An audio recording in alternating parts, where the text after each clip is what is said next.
Mesdames, Messieurs, chers panélistes, chers participants, il serait totalement inconvenable d'amorcer mon propos sans prendre le temps de remercier les organisateurs de ce symposium pour m'avoir associé au projet. Repenser la gouvernance en Afrique, recherche du régime politique adéquat. C'est le thème que j'ai choisi de traiter avec vous. Mais avant, permettez que j'apporte quelques précisions relativement au titre de ma communication, à la méthode retenue et à la délimitation du champ géographique de l'étude. S'agissant du titre, il est question, pour ma part, de désamorcer en amont les critiques qu'il pourrait susciter. En évoquant l'idée de régime adéquat, je reprends une expression chère à Hérodote et à Montesquieu qui parlaient en leur temps de bon régime ou de bon gouvernement. En le faisant, je suis conscient de courir le risque de rompre avec l'exigence de neutralité axiologique requise à tout scientifique. Selon Max Weber, le chercheur doit se démarquer de son jugement et donc se défaire de qualificatifs tels que bon, mauvais, idéal, adéquat.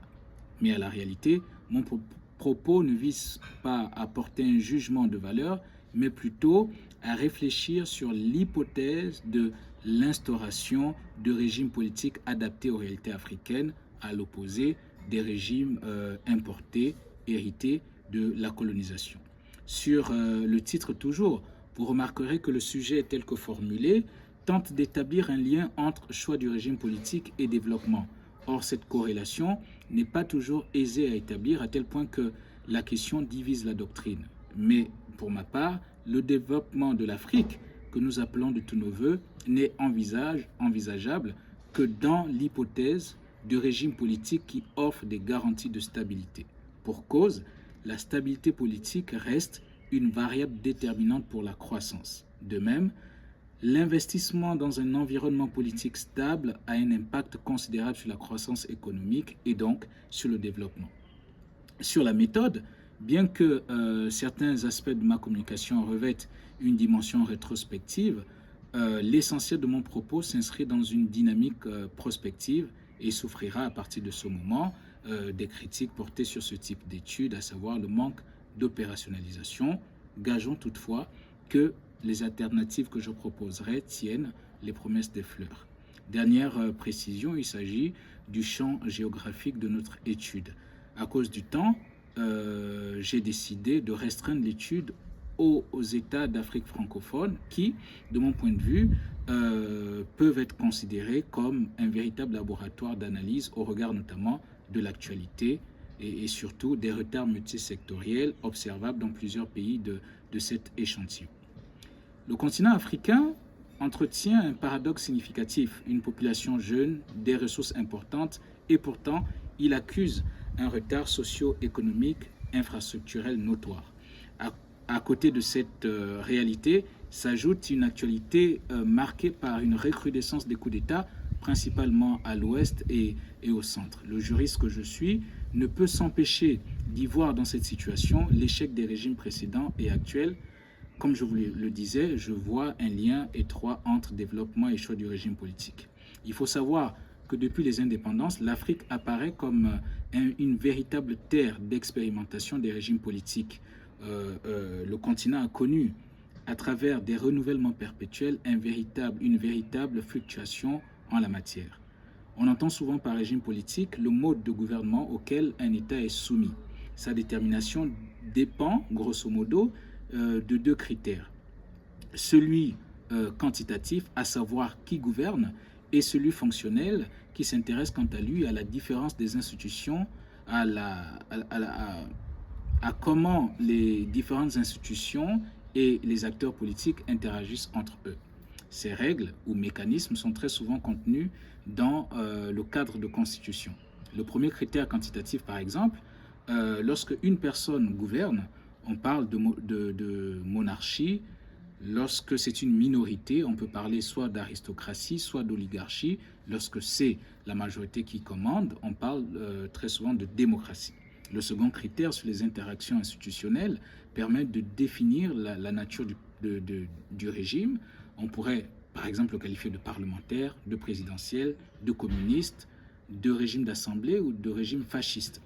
S'agissant de l'Afrique, les qualificatifs très peu élogieux ne manquent pas pour désigner les régimes politiques post-coloniaux Les auteurs parlent tantôt de régime présidentialiste, de démocrature ou de démocrature familiale ou encore de dictature. Ces qualificatifs traduisent tous la réalité d'un pouvoir exclusif, oppresseur, discriminatoire. Cet accaparement du pouvoir au profit d'une caste crée indébutablement des frustrations qui sont la plupart du temps source de conflictualité. La recherche du régime politique adéquat pour les États africains est motivée entre autres par des raisons que j'évoque, à savoir l'héritage multisectoriel et l'actualité marquée entre autres par les crises politiques que nous observons sur le continent. La question qui se pose est dès lors celle de savoir quel régime politique serait le plus adapté aux réalités des États africains pour un essor politique, économique et culturel du continent. Dès 1992, Bertrand Badier, en constatant le rejet de la greffe dans son célèbre ouvrage L'État importé, appelait déjà les dirigeants africains à l'instauration des régimes adaptés aux réalités locales. D'où il importe aujourd'hui de réfléchir sur la perspective de la création ou du moins de l'instauration de ces régimes-là. Premièrement, donc, je vais nous proposer de passer en revue assez rapidement les raisons ou les facteurs de l'échec des régimes actuels et ensuite voir ensemble les alternatives que l'on pourrait proposer. Et j'ai envie de dire que l'échec des régimes actuels était prévisible. Prévisible pourquoi ? Premièrement, du fait de l'inadéquation des régimes importés. Vous savez que les pays sur lesquels l'étude s'arrête ont calqué quasiment la constitution de 1958 qui, de mon point de vue, était une constitution était une constitution qui répondait à une suite logique. Elle précédait les 3e et 4e Républiques et davantage cette constitution était taillée sur mesure pour le général de Gaulle. Et donc les raisons et le contexte ne correspondaient pas déjà au contexte et aux raisons des régimes africains. Et donc sur cette base, l'échec, de mon point de vue, ou le rejet de la greffe était prévisible. Et puis vous avez, dans ce que le professeur Kodar appelle les cycles du constitutionnalisme africain, vous avez, à partir des années 90, un renouveau constitutionnel en Afrique. On rompt avec les régimes autoritaires des années 1962 à 1964. On rompt avec ces régimes autoritaires-là pour aboutir en 1990 avec le multipartisme et des régimes plutôt qualifiés de régimes démocratiques. Et par la suite, les réformes constitutionnelles qui sont intervenues ont fait basculer le paysage institutionnel ou constitutionnel africain dans ce que j'ai appelé des régimes oligarchiques. À ces échecs qui, de mon point de vue, étaient prévisibles, il faut proposer des solutions et ces solutions, de mon point de vue, s'inscrivent sur un postulat essentiel. C'est renoncer à l'illusion de l'uniformisation des formes d'État, inspirées du modèle occidental pour valoriser la pluralité culturelle qui caractérise la matricielle des sociétés africaines. Il faut donc, de mon point de vue, renouer ou du moins valoriser des principes africains tels que le consensus, par exemple.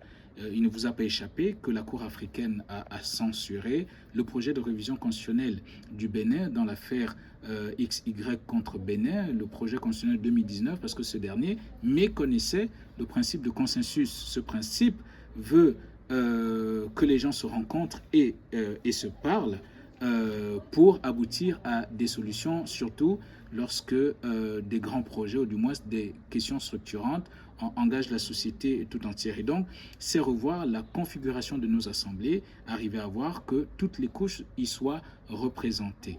Au-delà de ce principe, il s'agit bien évidemment de revaloriser la place de certaines caractéristiques importantes de notre société, à savoir les dimensions traditionnelles.